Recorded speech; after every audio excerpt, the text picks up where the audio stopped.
I earned my degree online at Arizona State University. I chose to get my degree at ASU because I knew that I'd get a quality education, they were recognized for excellence, and that I would be prepared for the workforce upon graduating. To be associated with ASU, both as a student and alum, it makes me extremely proud, and having experienced the program, I know now that I'm set up for success. Learn more at asuonline.asu.edu. Message and data rates may apply or consult a doctor prior to use. Wow, you look amazing. What have you been doing? I'm sure you've heard of Ozempic, Wegovy, and the other GLP-1 medications, right? Well, I found this great company called Zelfie. If you qualify, their providers can prescribe medications like Ozempic and Wegovy and other GLP-1 medications that are 80 to 90% less expensive, all 100% online. I can get GLP-1 medications for 80 to 90% less and do it all online? No doctor's office or pharmacy? Yes, Zelfie can provide semaglutide or tirzepatide, the active ingredients in Ozempic and other expensive GLP-1s, but for 80 to 90% less and shipped directly to your door. How do I get started with Zelfie? Call pound 250 with the word CARE to get started today with Zelfie. Get the same active ingredients in Wegovy or Ozempic, but for 80 to 90% less and 100% online. Don't wait. Call pound 250 with the word CARE right now for a link to your exclusive offer. Call pound 250 with the word CARE. That's pound 250 with the word CARE. Pound 250 and CARE.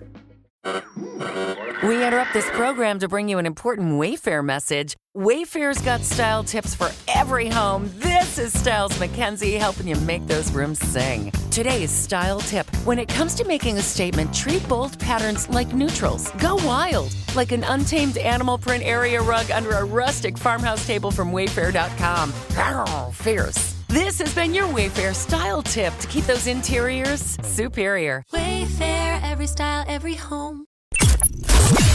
If you love entertainment, current events, and Hollywood, don't miss Creator to Creators, hosted by the filmmaker Meosha, known for the Shudder hit documentary Horror Noir and the acclaimed film Anatomy of an Anti-Hero, Redemption.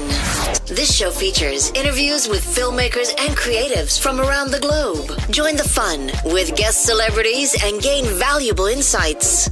Subscribe now and follow Creator to Creators. Hi guys, welcome to another episode of Creators to Creators today. Today we have a special guest. Al Anderson, the original Wailers. Welcome to the show. So I really love going back to the beginning. I always say at the beginning, chart our trajectory in life, our little habits we pick up along the way, follow us into our adulthood. I always say that, our little things that we pick up is kind of what makes us kind of who we are today. Tell me a little bit about your childhood. What was that like? And were you always interested in music? No, I was more interested in sports in the beginning. I did football, basketball, baseball, and track. So I was active all year with athletics. And then I got into martial arts. I had a personal teacher. A friend of mine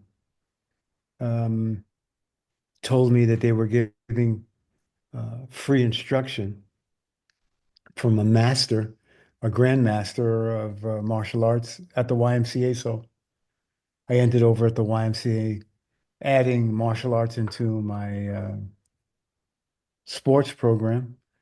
And I realized that I wasn't going to really kind of continue to smash myself for my coaches, because when you're young and you're playing football and you're competing, they want you to go all out.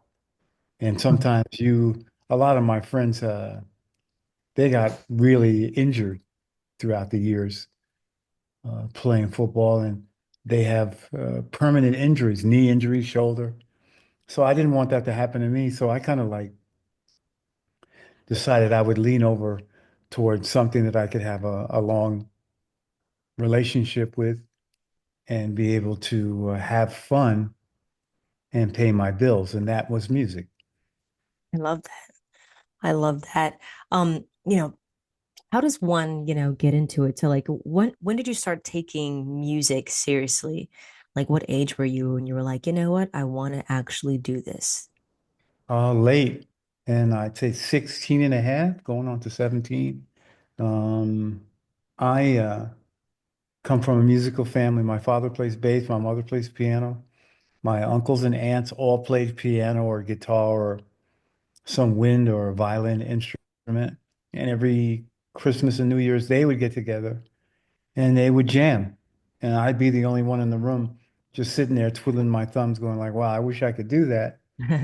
But I have no idea how to even create sound from one of these things. And I started to get interested in string instruments, but I went more towards wind instruments. I used to sell Marvel Christmas cards.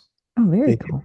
they gave you Marvel would send you Christmas cards. You'd send it, when you completed your the amount that they gave you was probably about a dozen cards or so. You'd send a coupon and the money that you generated and they would they'd give you a free instrument or a football, baseball bat or a mitt. And I chose a bugle for some strange reason. Uh, I'm looking at the bugle and I'm going like, wow, this is cool. So my coupon, I got a golden plated bugle and I learned taps and charge and all that stuff. And it went on for a while, but it was a wind instrument. It took a lot of energy. And I needed something that where I could just not be constantly using my cardiovascular system to make sound. So my cousin started to give me his guitar. I saw his guitar around, and my uncle had a really beautiful old Gibson jazz guitar. Um, and I would pick it up and try to do something. And I saw that it was interesting. It had 6 strings. But it takes a lot to play guitar. You got to keep it in tune. You got to keep it intonated. And so my uncle was really good. He was a jazz player. And my Nice. cousin was pretty much a progressive uh, R&B player, funk player. So I basically learned from them. They kept giving me opportunity, but it was really rough on your hands because Hmm. of the steel strings. So I adapted to it. And then yeah, I chose the guitar, which was my actually third choice because the first group that I joined, a man owned a couple of nightclubs in New Jersey, and he told me if I learned one of the musicians, they lost a bass player, so they asked me, "Hey, do you want to play? Can you play bass?" I said, "I think I can do it," because I knew enough to learn some songs. He said, learn these 15 songs in a week, and then I'll give you $500 every week to play in my nightclub. Nice. And I was like, wow, I finally found something that I like and I can pay my bills. So I started seriously diving into playing bass guitar first. And then when I started evolving as a bass player, I moved on to 2 more strings to the guitar. And then I had that opportunity to play guitar and I played in a rock group and I played in a soul group. One group was called the Centaurians and the other was Red Bread in Norway. Um, so that was my early testament to getting into playing R&B rock music and really and ending up loving guitar as time went on. That's so cool.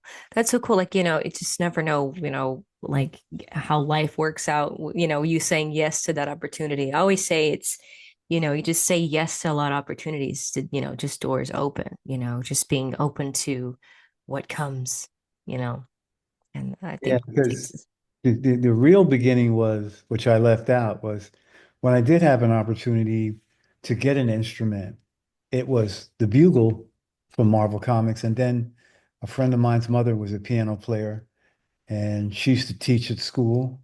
And she told me that the city and state was giving away musical instruments with free intuition and teaching. So I was like, wow. great. But it was, the program had been running for quite some time. And the only instruments that were left, I think, were violin and trombone. And violin seemed like it was really trying. Mhm. Uh, so I graduated to the trombone.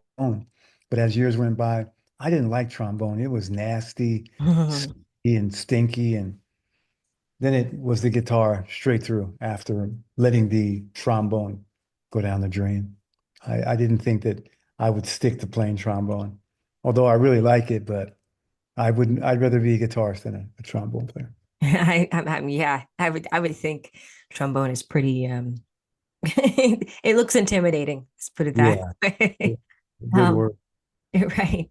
Um, so I love asking this question, and there's no wrong answer, but the three levels of influence, money, power, and respect. And if you could choose only one of those things, which one would you choose and why? Wow. That's You're putting a lot of bait out there for me. Um, I'd say respect because first you get respect, then you get money, and then you may have an opportunity to have some strength. So I Mm. would say respect only because I'd rather be respected than rejected or insulted. Mm, I like that. It's a great answer. How do you, when it comes to this industry, and just I always say, especially being in the music world, there's always, music. There's new music every day. There's new artists. I mean, there's just saturated. There's so much going on. Um, how do you say what makes you say yes to a project, or just, how do you keep going in it? And do you ever get those moments of like wanting to give up? Are you ready to unlock your creativity and transform your passion for beauty into a career? Southeastern College is here to help you take your first steps towards training for a career in cosmetology. Unlock your potential and start your path towards a career making people feel confident. It's time to invest in yourself. Visit sec.edu for more information on our programs and take the first step toward training for a brand new career in cosmetology. Your before and after story starts now at Southeastern College. Yeah, sometimes it's like um,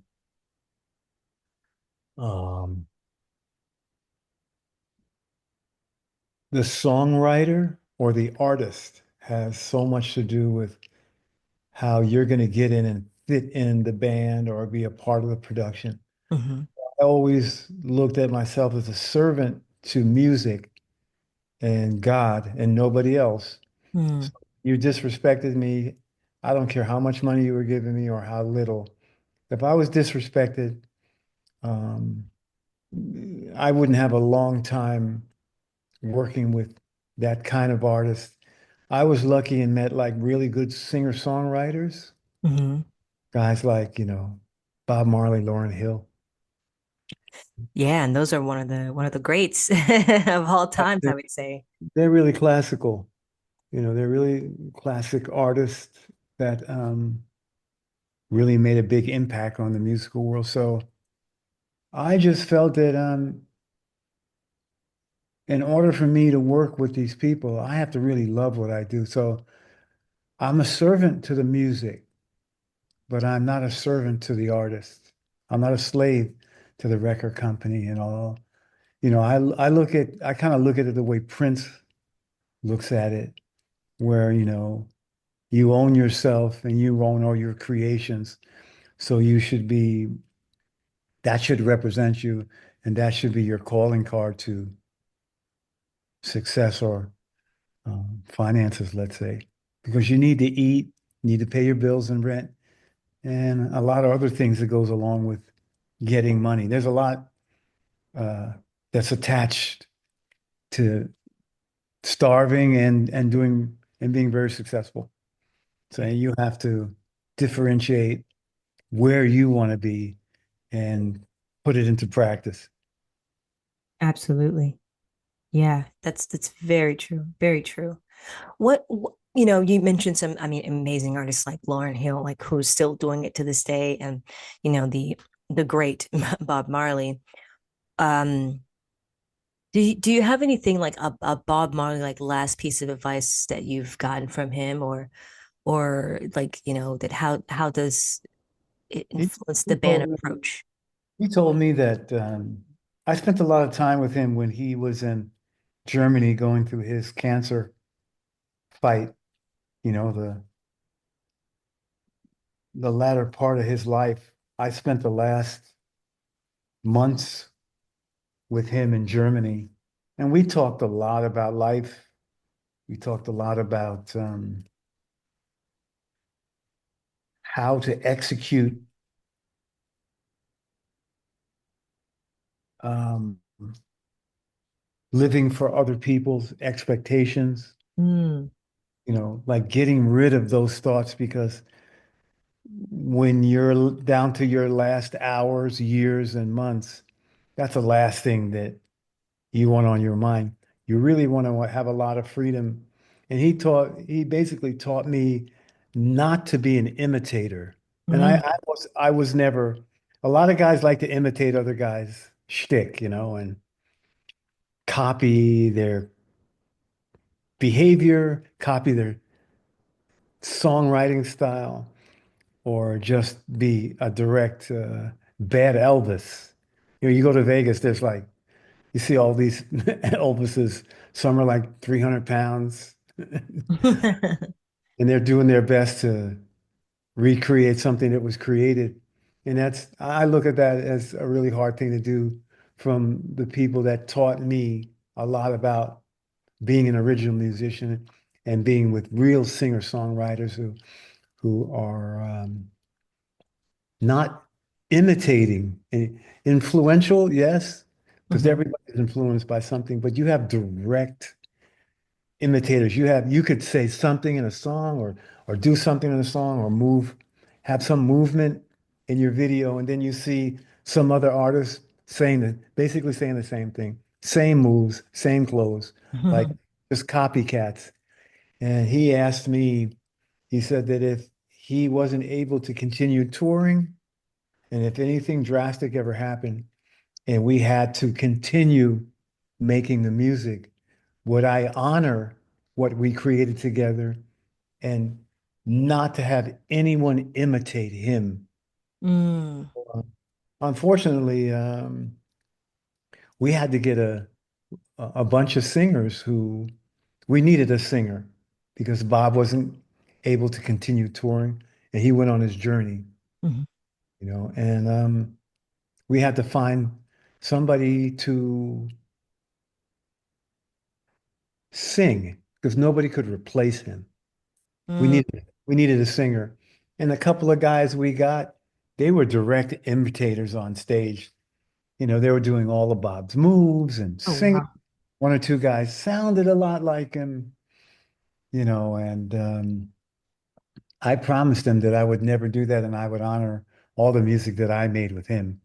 So with the original Wailers featuring Al Anderson, the original Wailer, um, that's my specific duty to him, Peter, and Bunny, is to honor what they taught me, the music that I played with them, and at the same time write my own songs, produce my own music, and go about music in the way that, you know, is totally original to me, Mm.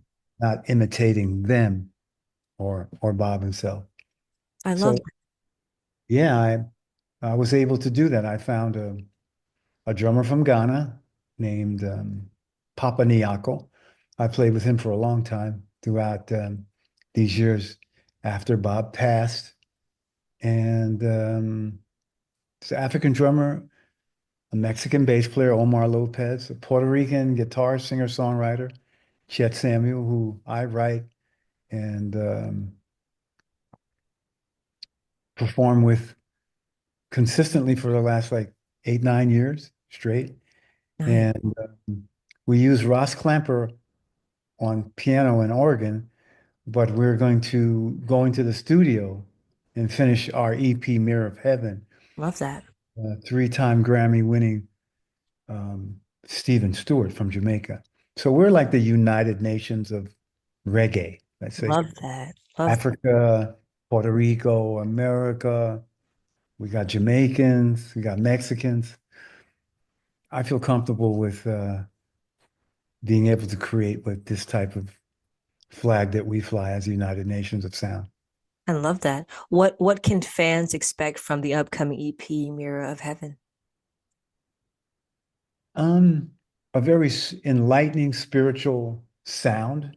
Mm, We're not only singing in English, but in Espanol as well. I nice. think at least 4 songs in Espanol, 5 or 6 songs. I'm hoping to get like 9 songs. So the majority will be in English, and the other 4 songs are 5 in English, 4 in Espanol, because those are the people between English and Latin America.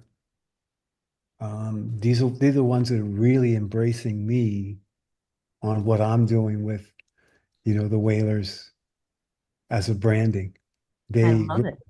they gravitated to our sound, and they showed interest, and they come to our shows in Mexico, uh, Chile, Argentina, Peru, Brazil, all these really nice places that I love to be in.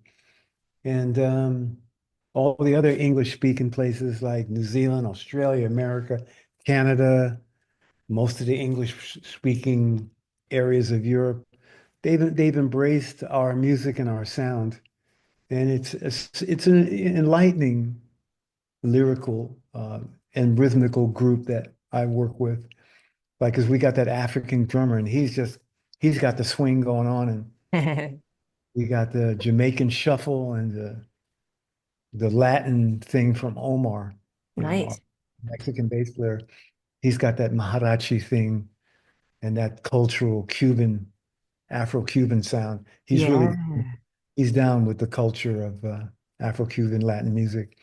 So we add that all in, and we basically jam the catalog of Bob Marley and the Wailers. We don't play it exact. We do compilations of other artists like on the Three Little Birds uh, segment we did for the Sugarshack YouTube channel. We had a live acoustic 8-song performance there. And 2 songs are original, and the other 6 songs are from the catalog of Bob Marley and the Wailers. Nice. Nice. We did a acoustic version of Three Little Birds, which adds onto Bob's and the Wailers sound. We brought Peter and Bunny. We did Legalize It in a medley, along with Rootsman Skanking from Bunny Wailer. So Nice. we do Bob, Peter, and Bunny, the 3 iconic figures that taught me reggae music. I learned from them. And That's amazing. Yeah, no, the Unplugged concert, the Sugarshack music channel on YouTube, that's I mean, the songs that, like you said, legendary catalogs and newly recorded material from, your group, the Wailers and Al Anderson. And I think that was released, what, January or sometime? It just was released this year? was released about a month ago. A month ago. Nice. So Nice. it's 8 songs, Mhm. and 2 of them are original, and one of them I wrote with Chet Samuel, our singer-songwriter. Nice. It's a video that we shot in Bali, Song of the Divine from Mirror of Heaven, EP coming from the original one. We went to Bali. The setting was absolutely it's a beauty in motion. I love Bali. And I was able to talk with an abbot, the head priest of a Buddhist sect, who allowed us to come into his temple, meet all of his devotees and his monks. And they blessed us as we did our video with all of their congregation, all the children, the grandmothers. They sang blessings to us. We drank coconut water with flowers, and the head abbot blessed us straight through the whole video shoot. And he allowed us to be on his grounds. And I'll never forget it. I don't know if you've ever seen it. It's called Song of the Divine. We have an acoustic unplugged version of that, which is Sugarshack, which we want all our fans and our friends that's not familiar with the original material to go to YouTube or Al Anderson Linktree, and you can find everything we're doing there. But we did Song of the Divine unplugged from the actual Song of the Divine recording that has a video to represent the studio version. There's an unplugged version. And the second song was Empress Amiga, Nice. which was written by Chet Samuel, which represented the queen of the home and the empress that keeps the emperor in line, and she handles all the stately duties of life for her king. So he wrote that, and that's the second song that comes up on the reel. So it's a really we've done a couple of performances acoustically in Espanol when we were in Spain. But we've never done one in America, and it was really interesting to see how people are like receiving it. Yeah, they're congratulating us and saying that, hey man, this is a vibe, and we gratefully appreciate that. We're just trying to get our music to our fan base so that they can understand it's not an imitation, because there's a lot of imitators out there doing the Bob Marley thing. Wow. I can only imagine. See, the problem I'm having is there's three Wailers. There's one guy calls himself Legendary Wailers. There's another guy calls himself The Wailers that doesn't have any right to the name. Wow. He just inherited it because his father was the bass player of Bob's band, and he kind of stole the branding from us. Oh no. There's no original members in his group. He's saying that he's a Wailers, and he never had any interaction with Bob Marley throughout his life, musically. Yikes. So there's three bands, and the only group that I can recognize that have the same problem I'm having is UB40. UB40 has two groups. There's one with Ollie and his brother Robin, and I've toured with both of them. And I have a great time with both groups, but they're the only two ones that have the competition between each other, that they're successfully touring with three brandings with the name Wailers. Somebody's going to get hurt. Wow. Because it's really hard to book and be so confused that who's Al's Wailers? Who's the Wailers? Is Al in that way? Or is he in there? So we're trying to make that direct identification. Yeah. We represent, Al Anderson, the original Wailer, that writes his own music, performs his own music, and jams with a lot of improvisation on the Bob Marley and the Wailers catalog. So I set myself aside from that, and there's 3 or 4 tribute to Bob Marley bands, 3 or 4 of them. So there's like 7 Wailers. Holy moly. So we're trying to make that direct identification that when you hear Al Anderson, the original Wailer, you know what I do, you know what we do, you know what we sound like. And so you can go straight into the target without being confused of the other, which I call imitators. Yeah. Wow. And I think that's something that this, I think a lot of people, and I think a lot of artists don't realize, especially, in the music business. It's very, your name and all, it actually does matter, because you're right. If it's, I think I was reading some article about just how artists can get their stuff stolen, or, they aren't getting their rights. Intellectual property is easy. Oh my gosh, it's crazy. The way they're selling music. And I never thought that the sales of music would become an algorithm within the digital music world. Because when I was growing up, I grew up where they would put up a poster at the Fillmore East or it was in the Village Voice, or it was in Crawdaddy magazine that, Miles Davis or B.B. King would be at the Fillmore East. And so it didn't have to go to a pipeline or an internet or Facebook or Instagram. It didn't have to go through TikTok or Twitter and all this nonsense. It was just a poster, or it was in some Village magazine in New York. And it told you everything. If you bought the Village Voice, or if you bought Crawdaddy magazine or Rolling Stone, they let you know whether Sly Stone was coming to the Garden or Jimi Hendrix was playing the Fillmore East or something. So, and then the place would be full anyway. Now artists are the way the intellectual property is being controlled on the internet.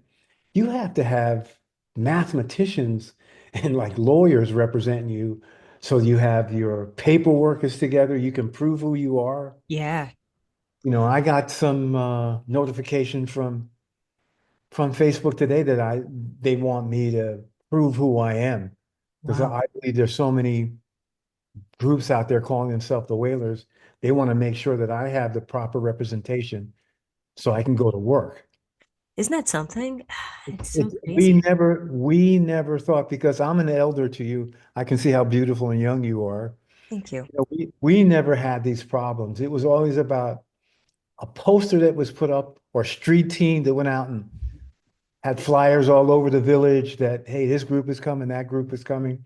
So it's you have to be really intellectually involved with digital music marketing Mm, to project yourself to get mass appeal.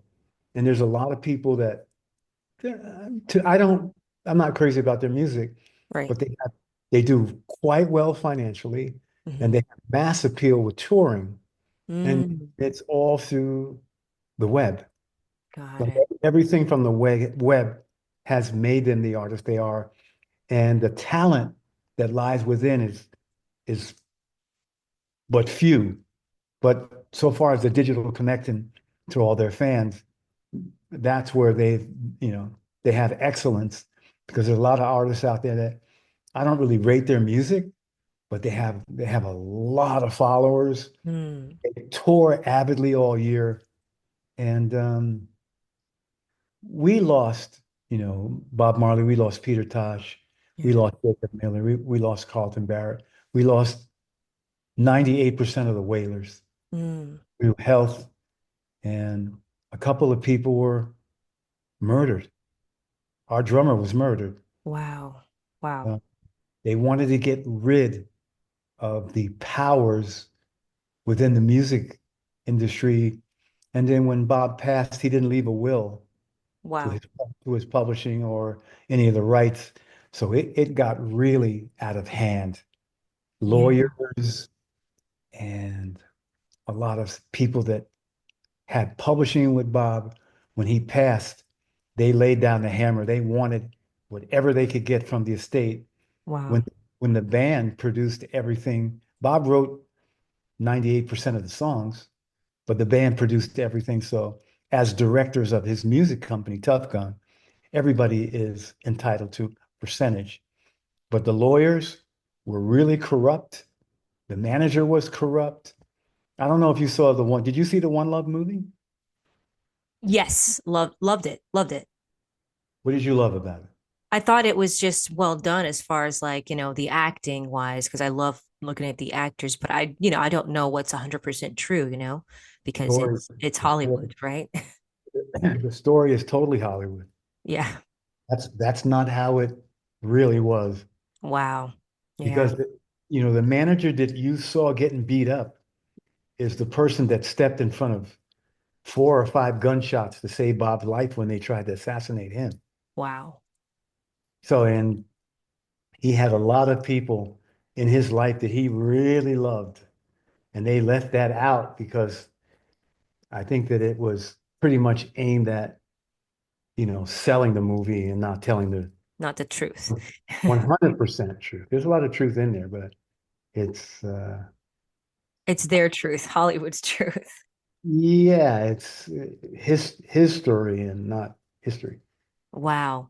And that's a big thing. I mean, I think that's a huge thing. I think there's a bunch of artists that passed on, like your Michael Jackson's talking about like buying catalogs back and how important that is. And Prince, I mean, you can go down the list of so many people fighting for their rights and to their catalogs because of the big conglomerates are taking, like you said, uh people's rights. And it's just it's hope. I mean, it's just sad. It's still going on today, and it's been happening since the beginning of sound. People have been taking advantage of dancers, singer, you know, people that have, really the quintessential roadmap to success of that they created for themselves. And I talked to a lot of artists, I talked to the Rolling Stones. I talked to a lot of people, Jimi Hendrix musicians. I never met Jimi Hendrix, but I knew his drummer. Yeah. They, everybody, I met Randy Jackson. I met Michael Jackson. I worked with Stevie Wonder and Smokey Rob and the Motown. I come from the Motown era. And everybody has the same sad story that they weren't paying attention to the law. They were Mm, just being artists that yeah. weren't being represented by their lawyers, managers, and their accountants. And because when they tell an artist, hey, you have to have this ironclad or you're going to be in handcuffs, you got to pay your taxes, you know, just don't make the money and take the money from these artists. Yeah. Educate them to, hey, this will be continuum for it'll be generational wealth if you do the right thing. Right. And if you don't do the right thing, you will not have passed the money on to your children's children's children. Like the Bob Marley estate went through enormous amount of difficulty to be able to pass it on to the right people. And it's still not right today because Wow. the lawyers, the management, and the accountants they were really shaky, like crooked guys. They were crooks. Wow. So sad. So sad. It's a part of the music industry. You could speak to lots of people who have accumulated millions of dollars through, like we were in court with the record company and the estate in England, the biggest court. And we saw Paul McCartney there. And we know Paul. And his barrister knew our barrister. And our barrister said to him, how you doing, Paul? He says, oh man, I'm getting raked. They're Wow. they're just it's a fire burning and I'm on fire. I'm trying to put it out. So he lost his case and he ended up giving his wife $50 million and 50 Wow. million pounds. And then we saw Elton John. He was in the same court we were one of the days, and our barrister knew him and said, Elton, how's it going? He says, hands down, I've won. I've won all my rights back. He said, how are you guys doing? He says, we're going through the motions. And we Wow. didn't do so good in court because, first of all, uh, the the reason why we went to court, and I'm going to say they went to court because I refused as an artist to sue the record company, Chris Blackwell, Universal, Island, Tough Gum, Rita Marley, and family. I refused to have anything to do with it, but it had to be a class action lawsuit to make it, liable to go to court and make an explanation. So I said I wasn't going to go. And so the people on the dark side of the Wailers decided that they would make me go to court with a subpoena to fight against something that I knew wasn't going to be beneficial. And, they lost, the bass player and his girlfriend and his manager, Aston Barrett, lost the court case, which caused a fire and havoc for all the rest of the band members that had nothing to do with the lawsuit because we were satisfied with the fact that the record company is going to eat first. They're going to pass it over to the lawyers to pass over to the family. And after the family eats, then we get our portion of what's left. And I was willing to wait for that. People are very hungry they're thirsty and hungry and will do anything to take advantage of Yeah, artists, yeah. yeah, the position that they're in. They'll take advantage of it, even if they've gotten advances. Because this guy who sued the Marleys, I didn't sue them. I had nothing to do with the lawsuit, nor did I want to. The bass player for Bob sued them with his girlfriend and his manager, and he tried to get $160 million out of them. Jeez. It's just It's in England too. You really have to have a master plan to win that type of lawsuit. So oh, wow. they lost, and it caused havoc where the Wailers won't be able to pass the generational wealth over to their children like Tough Gum Company. Wow. That is so sad. So, so sad. And I just pray that it gets better. Like I hate that someone has to be an example of something, but I do pray that one day this that some type of justice comes out of this. Oh, we just lost Angie Stone, and Yeah, she I know. Oh my gosh. I heard and I read all, I mean, oh my goodness. horrible. She was taking Universal to court, and as Um, she was gaining grounds on, Arista Records and Universal. yeah, I literally just watched something of hers. She posted, she was talking about getting, her rights and about just something happened. And I was reading a little bit of like a few articles, and it's just crazy that, you would think that after all that she's done for the music industry, that The there would mag the magnitude, yeah. yeah, justice or something. No, we lost her on a highway when she was getting closer and closer to what she rightfully deserved. It's terrible. That's why you got to have all your ducks in a line. Mm. You have to have people. My message is to all the young artists that are coming and the artists that are there. They're prospering, they've got good connections, but they're being taken advantage of. You stop pretending that everything is all right. You have to make sure that you have a good manager or your inner circle have a love for what you're creating and what you're building. Because without the love, you want to start from a good, strong position, because it's going to make you look real. It's going to make your lyrics sound like there's a reality going on within your look. And then you got to have like a manager who really cares about you and not cares about how much money you're worth. And a good accountant that gives you the best mathematical financial advice as a broker in the business of mathematics.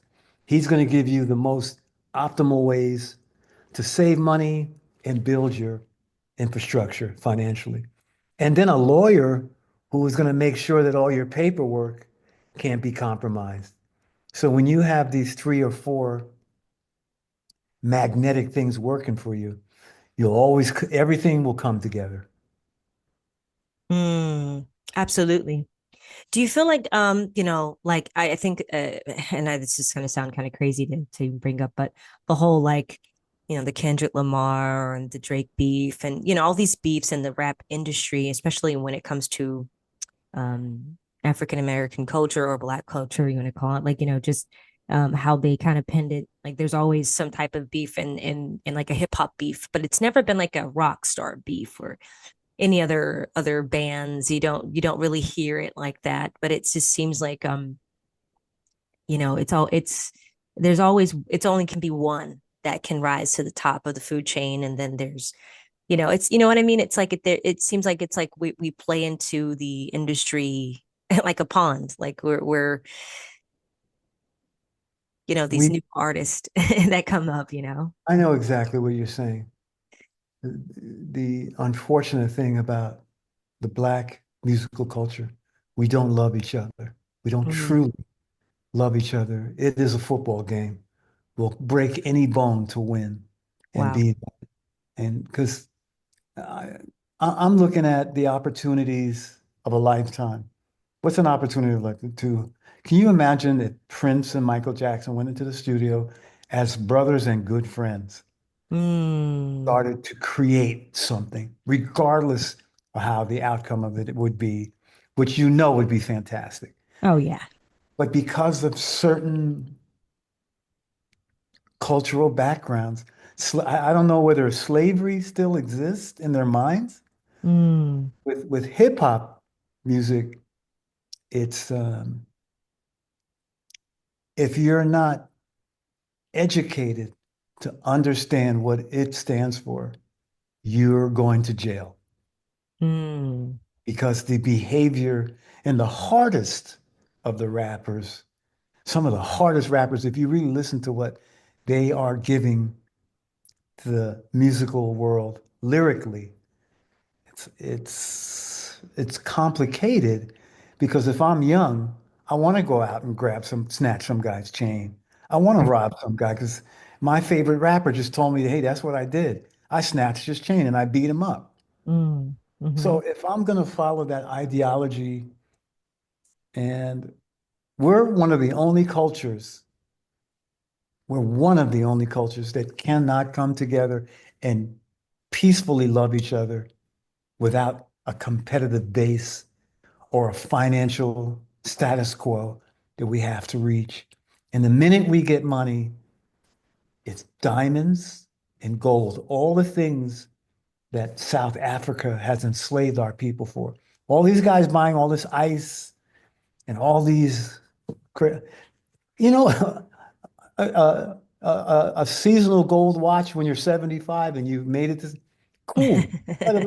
You got a nice gold necklace, you got some banging earrings for your girlfriend, great. But I'm talking about, you know what I'm talking about, the Right. glutton of literally not caring that the jewelry you're wearing is from South Africa. It's made by the very people that enslaved your people for hundreds and hundreds of years, and you're going to support that. And then Hmm. you're going to walk around and have like $300,000 and $400,000 uh, automobiles, and you've got 8, 10 million, 20, 30 million, $30 million home. I mean, who does this? There's only a, I can see if you're the Murdochs or BlackRock, it all makes sense. Yeah. Or the Rothschilds. That Right. makes sense to me. But you're somebody that hasn't come from generational wealth, and you're willing to forfeit everything because you're so proud of your success. And this is what we do. We go out and buy objects. We go out Mm. and perjure ourselves, and we don't have true love for each other. You always see us on, you always see us on Instagram or Facebook smashing each other and saying Yeah. derogatory words. I mean, there's a lot of cultures that you can minimize that to, where they don't do that. Hmm. They really, a lot of Asian cultures don't go that far to. There's some people that do, but I'm talking about not the way uh, African Americans are portrayed Right. Right. Yeah. on camera. We're either getting we're either Yeah. getting killed by the cops, Yeah. or there, there's something really dodgy going on in the police where they decide that they're just going to incarcerate some kid and he gets out of hand and they kill him. Mm. So we need to, without the love for each other first, we'll never be able to satisfy our desires outside of just one and two having extreme wealth and being decadent enough to spend this kind of millions of dollars on self and not preserving, your family or whatever your endeavors are. It's all a show. Yeah. It's a show above 24/7. So, I would suggest that if you're a musician and an artist, to be very careful of the company you keep, especially if you're really talented, Oh because they yeah. don't care. As long as you got the talent, they'll give you the money, they'll give you the drugs, they'll give you the ladies, and then they'll put you on film, and then you'll find out where you really are. Mm. Wow. Yeah. Yeah. I wonder what's the, I mean, you performed all over the world, but I wonder what's the craziest or most unexpected thing that happened during a performance or a show. We did about 130,000 people in Milan Arena. Nice. Um, and they booed a lot of groups that had big names in America, like Frank Zappa. They hit him with a grapefruit because No. yeah, they Wow. kept they kept screaming after every song he played. They'd say Marley, Marley. It was Bob's night in Italy, and we were on tour of Europe the same time the Pope was on crusade, and we had more attendance at Milan Arena than the Pope had on his Mhm. crusade. And Wow. he made a specific announcement to Italian people that you'd rather party and become unconscious with smoke than to praise the Lord. And we saw so many people booing, like the average white band, and I love these guys. You know, Fleetwood Mac was having a hard time because they wanted, it was Bob Marley's night, and that was like hair raising because by the time we got on stage, all of Milan Arena was like a smoke mushroom. It was like a mushroom, like Wow. something atomic had gone off, and there was smoke coming from everywhere. Wow. And That's then incredible. there was when we did Prince Salman's birthday, 21st birthday in Saudi Arabia at a tennis arena, and the former king came with his son and all his family, and we played for them. And then another time we played, and there wasn't a lot of people there, but it was just the fact that this is King Salman's son Mm, birthday party that we were playing at, and they treated us really well. And then it awesome. was in Morocco where there was a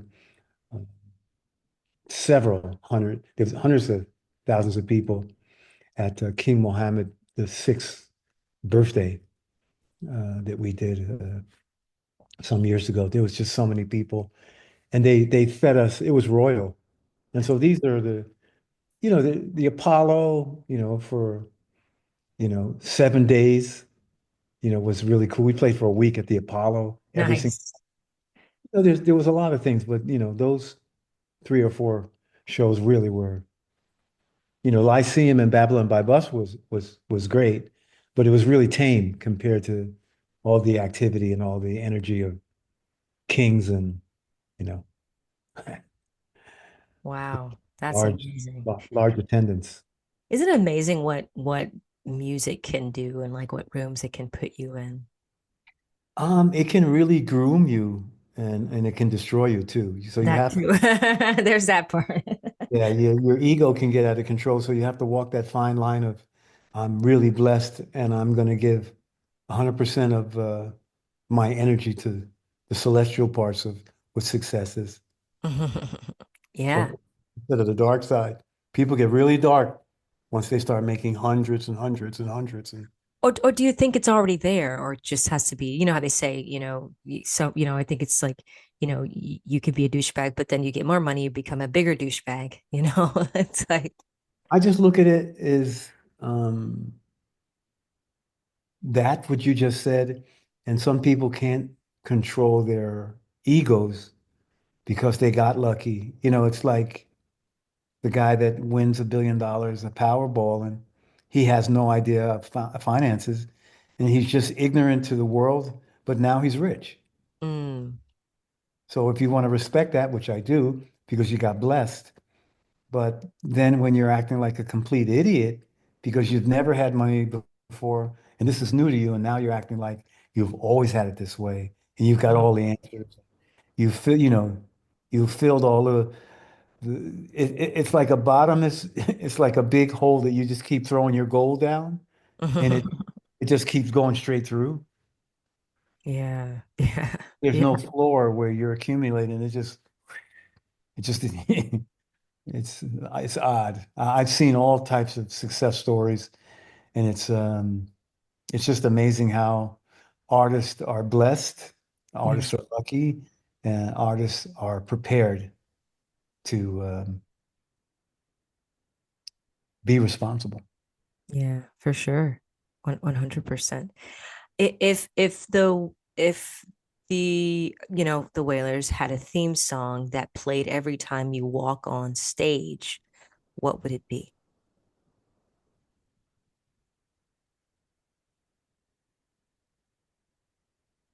Get up, stand up for your rights. Nice. Nice. I like that. What advice would you give to up and coming artists that, or someone trying to get in the music industry, that wants to, do what you're doing one day? Just keep believing in the reality of the possibility that it could happen, and then be surrounded by the quintessential things that are going to protect you from being rubbed out of what you rightfully deserve. I love that. Definitely love that. How do you stay balanced and just getting away from social media, whatever that looks like for you? What do you do to stay balanced? I I for 3 years, I was practicing to be a Shaolin monk with Abbot Shi Yanfan from the Shaolin Temple, Los Angeles branch on Ventura Boulevard in Woodland Hills. And I had a personal connection to a high priest from Steven Seagal, introduced me to, who trained me mentally how to meditate, how to block bad energy, how to focus when you don't have focus whatsoever, how to get in the perspective of focus. And Shi Yanfan was uh, was an abbot, the the first Italian master in the history of Shaolin Temple, which is Oh, wow. hundreds, thousands of hundreds of years. He's the first Italian Caucasian to Mm. achieve abbothood in Shaolin and allowed to teach Shaolin philosophy, Chan Buddhism, outside of Shaolin Temple in America, the first. I studied with him for 3 years. I was, my mind was set on associating with these kind of people and being part of the monkhood he was teaching me. I was a practicing monk. I studied Kung Fu and Qigong and Wow. Tai Chi Chuan from him. And he taught me how to meditate. He trained my body. He took me through a lot of tests. And I test all my strength today to Master Shi Yanfan from Shaolin. He Amazing. he taught me how to be the person that I am now. I was a different being some years ago. I was kind of like a lone wolf, didn't have many friends. I come from a really smashed up family that I had to, my whole thing when I met Bob, I was on my Buddhist journey throughout the world to try to find myself. I was Mm. trying to find who I am without my family because they didn't know who they were. They didn't get along. They were like my family it was a war of the worlds. They, Mm. uncles and aunts, they were talented. A lot of them were military, but they were really competitive to each other. And they didn't show a lot of love to the children because, being born in the 50s like I was, it was very difficult for colored people. It was very Yeah. complicated. My mother was, I love you, Mom, but you were a gangster. My mother used to run numbers for Hoffa. My mother was Hoffa, the Teamster president, bookkeeper, and she used to run numbers with her girlfriend. She'd have Wow. bags. She had bags of money, bags of numbers crumped up with 3 numbers on them. And that was the 50s as I was growing. And then I didn't want that. I saw all the racism that was going on in the tri-state area of the East Coast. I didn't want it anymore. So I graduated and, I ran away from home. I was Krishna studying. I've always been involved in the spiritual world, even from a very early age. I spent 6 to 8 months, almost a year, in a Krishna temple studying transcendental meditation from Sri Trimoy, who taught George Harrison and John McLaughlin and the Beatles. And it was all about trying to find myself and leaving my humble beginnings. So I went to England, and then I traveled out through all out Europe, and I met Bob Marley in England. A friend of mine was the lead guitarist of Free, an island group, because I used to work for Virgin Records first with Delroy Washington and the ISUS group, who was pre-Oswald. If you know Oswald, a super band from reggae group from London area. And I played with them, with Virgin, and Richard Branson gave me a job working with them. He was really good to me. Richard was, he was a fabulous guy because he was so cavalier, and he was talking about cell phone watches, cell phones, telecommunication, jets, planes, and trains, all types of finances with coins. He was hip. And Chris Blackwell was just the opposite. Because when the band broke up with Delroy, who had a #1 record, and I was lucky to be on that record, so people kind of started to see, hey, he's playing guitar, he's in London, he's American, give him a shot, put him on some sessions. Right. I happened to be at Paul Kossoff's house, who was a really good friend. I love this guy. He comes from a really famous wealthy family from Golders Green, and he studied guitar, acoustic guitar, from a really early age, and he had a fantastic style, so I always liked him. I met him in New York, and he told me to look him up when I got over in England. And, I knew Bud Parks from Maynard Ferguson's jazz group, Martin Drover, killer trumpet player. They treated me really, really good. They say, hey, come on over. There's a session for you, and we got a room for you, put you up, 75 pounds a week. That's like 10 pounds a day.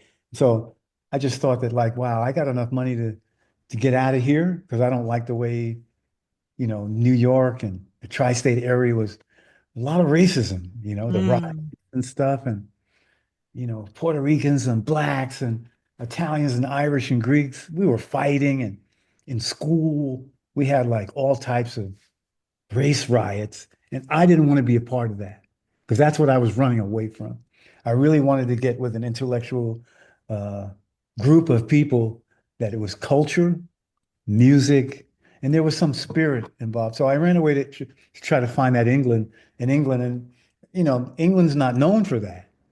But I found some really spiritual people in England that it manifested that Paul Kossoff, being my good friend, he had a big guitar collection. He was the lead guitar player from Free. They were big, like #1 rock band in England and in the world. They were on tour. I met him. He invited me to come over and work. Went over to play with him, became a good friend. I became one of his good friends, and vice versa. I believe in hope. He was such a wonderful, kind person, because he came from a successful background, so he didn't want anything, because you got the wannabes and the people that want to take and just dissolve all that what you have. He had great energy. So Chris Blackwell from Island Records, I had just gotten a job after I left Virgin over at Island. I knew Chris. I met him in New York with Traffic. Nice. And Free. And I didn't really have a relationship with him, but I knew his secretary, Denise Mills. She was lovely. She was so lovely to me. She says, oh, Al, you're in England. And she says, what are you doing? I says, well, I'm not working with Virgin anymore. She says, are you looking for a job? I said, yeah. She said, maybe I can get you as a tape operator. Nice.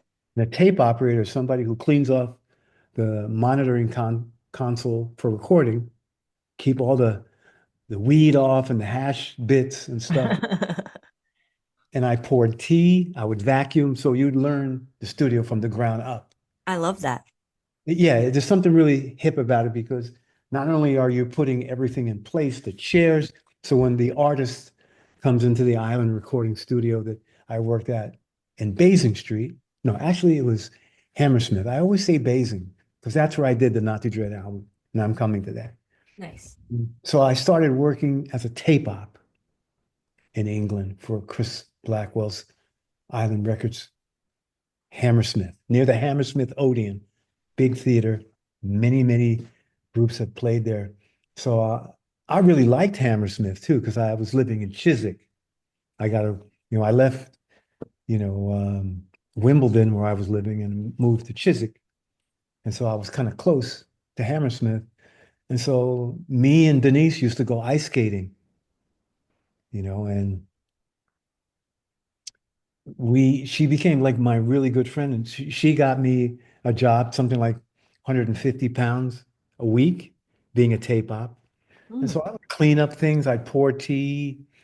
I was in sessions with Nico and Eno and Brian Eno, and Jimmy Page and Elton John would be recording there. And you had Roxy Music, Free Traffic, all these reggae bands, Jimmy Cliff, Inner Circle, Third World, Dennis Brown, Bob Marley and the Wailers. So they had this, because Chris is Jamaican, and he's got this British soulful personality that people like him because he's really clever. And he's the type that he can see you as an artist and know where you're going to be 10 years from now, 5. It's amazing. He has this intuition. And so a lot of people believed in him as, a CEO because he was making a lot. Grace Jones, Robbie and Sly. If you look at the Island Records catalog, they had Nas's first record. Yeah, classic. Yeah, Illmatic and Rakim and Eric B's first album was on Island Records. And so Island and Def Jam got together with Universal. Now they're massive because they're distributing all of the Marley catalog at the highest level. And so got to meet him again from the Fillmore East days when I met Steve Winwood and Paul Cosso. So he called Paul one day. I was at Paul's house and said, Bob Marley is in England with his first solo album. Would you come down and put some guitar on the Not to Dread album that he's calling it? And Paul said, no, I'm not in a position to do that. I had something to drink, but I'm with this American guy. His kid's a friend of mine, and I was younger. I was 19, 20, I think. And he said, can he substitute for me? And so he says, Al, he says, I think I know him. He's a tape op. I see him in Hammersmith all the time. He's a tape op, right? He goes, yeah, he works at your studio. Well, he says, okay, send him down. Because I had done some sessions for Steve Winwood with John Martin, an acoustic guitarist, who's quite famous Irish acoustic guitar player who, rose to some a good level of popularity in England and Ireland. Mm-hmm. So I went to the studio with my guitar. Paul played Catch a Fire and Burning for me. He said, do you know anything about Bob Marley and the Wailers? I said, man, I have no idea what they sound like. I don't know who Bob, Peter, and Bunny is, or Farley and Wire. I don't know any of these guys. He says, well, this is what you're going to possibly hear. So he played them. I only had like a few minutes before the minicab was coming to pick me up to take me to, Basing Street Studios, where I did the Not to Dread album. And he played Catch a Fire and Burning. And then he said, do you know any of the Island artists like Jimmy Cliff? I said, I know Jimmy Cliff and I know Johnny Nash because Harder They Come was a big movie, along with, I can see clearly now that Johnny Nash performed, but then I found out that Bob Marley wrote that for him And Wow.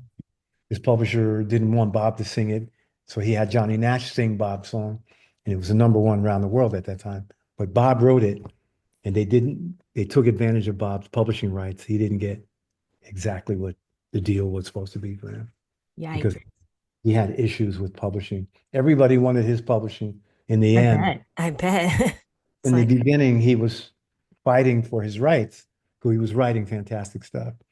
So I heard Catch a Fire Burning. I heard the guitar player Wayne Perkins and said, hey, I like this.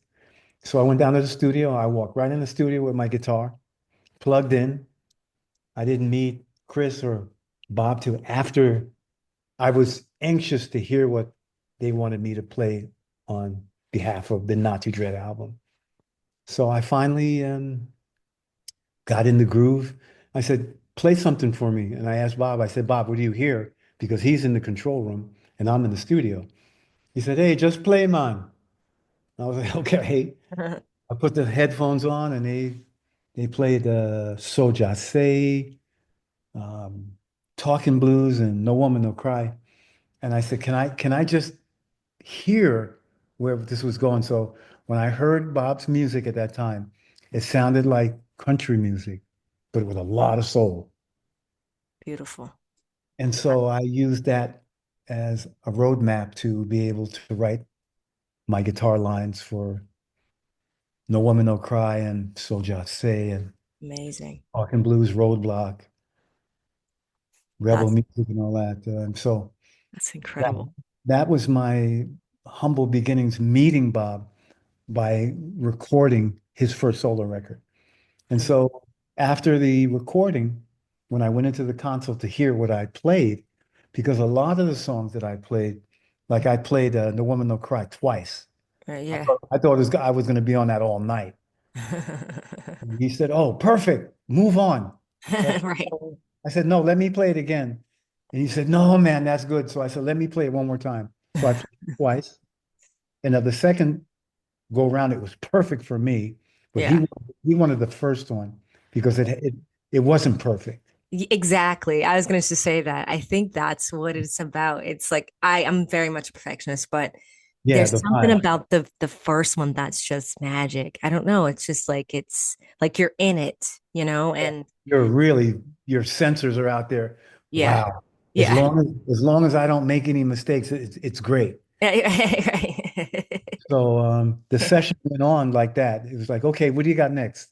Right. And fucking blues came on, so I played acoustic guitar in there, and then I played some wah wah on "Lively Up Yourself."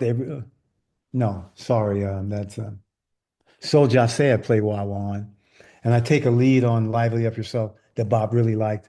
So I did like 6, 7 songs straight, in Nice. about 45 minutes, and I thought it was going to be all night. Right. So Bob was like, "That's enough. Right. Come in and let's talk." So I went in and he was like, Ray, I really dig what you're saying on guitar. Yeah. Because in the beginning, I was playing a little bit too much jazz, Mm. too rocky for him. He's like, hey, man, what up? Blues, man. I said, okay, you got it. So when I kind of felt out that what he was feeling, I gave him what he wanted. I talked to him for about a half hour, and when I first met him, I'd never seen a man like him in my life. He had this incredible personality and smile. Like he was picture perfect. You could take a picture of him on any side of his face, and it just comes out like, you know, if you see all of Bob's photographs, they're portraits. It's incredible. He really picture perfect individual. And he had all his hair. I had never seen any hair like this in my life. The dreadlock thing, it was shoulder length. There were big iron locks. And he had this aura around him. And he was about 5'6", something like this. Wow. So I was like, wow, I thought this guy was a lot taller behind the desk, and he stood up and I was like, and then I got to know how strong he was. And he invited me to come and live and produce music with him and join his group. And I said no at first because my son, Justin, was just born in Newcastle and I didn't want to leave him, but I didn't have a job. The tape-off thing was off and on. And I wasn't a permanent island session guitarist. There was too many other great guys like Chris Betting and Pat Thrall. They had great guys in the company that was doing a lot of their guitar work. I got lucky to be able to, because they didn't want me in the beginning to play on the Nazi Dread record. It was Paul. Paul gave me that opportunity. So I love you, Paul. God bless you. You're in heaven now. And without you, I wouldn't have had this opportunity. I've met Bob Marley and had this illustrious career. It's all about Paul Kossoff and the ability that he introduced me to Bob Marley's music. And I'm grateful for that. And that's how it kind of happened. I love I didn't see him for a week, nor did, and I was at Island doing the tape op thing. And then somebody said, hey, Bob and Chris want to see you in his office because Bob's here. And so Denise, the girl who was his personal secretary, head of A&R at that time, like I said, I loved her. She used to feed me. She gave me my salary. Yeah. She made sure I had a place. So she was like my mom. I love that. We used to go ice skating. We hold hands. I love it. She was my friend, Yeah, and that's rare to find in this business. And when really, really looked after me. And you're 100% right. Yeah. She had heart for me. She cared about me because I met her with Chris in New York City, and she remembered me. And so she says, I remember you. You're the guy who had all the weed and smoking. That's perfect. Oh my gosh, this is amazing. I mean, what a life, I think, I think that's too, like you said, it's just saying yes and just being surrounded by good people that care about you, and that's rare to find. And again, thank you so much for like sharing this, I mean, beautiful history and the journey. I think it's so beautiful to hear the ups and downs and how you figure it out, along the way. So I appreciate It was a puzzle that I couldn't see. And then when I got most of the pieces together, I can see what this is. Yeah, I love that. I love that. Oh my gosh, I could talk to you all day. This was such an interesting journey of a story. I was just here, just listening, just soaking it all in. So thank you so much for your time. Oh, really quick, where can people find you on social media to follow everything you have going on? Al Anderson Linktree, official Al Anderson Linktree. Okay, perfect. Well, thank you so much again. And you can also lovely. find this on Facebook. Facebook, okay. Mm-hmm. Awesome. And Instagram, I think, as well, right? Instagram, I think all the places. Yeah. But we'll make sure we put all that in the description box below under the episode as well. But it was a pleasure. Thank you so much. I greatly appreciate you having me. And it's been really nice that you've asked some really good questions. Thank you. A journalist hasn't touched on, and thanks for having me again. Absolutely. And thank you all for listening. And always remember to live, love, laugh. We'll see you guys next time. I'm with that. God bless. Bye-bye.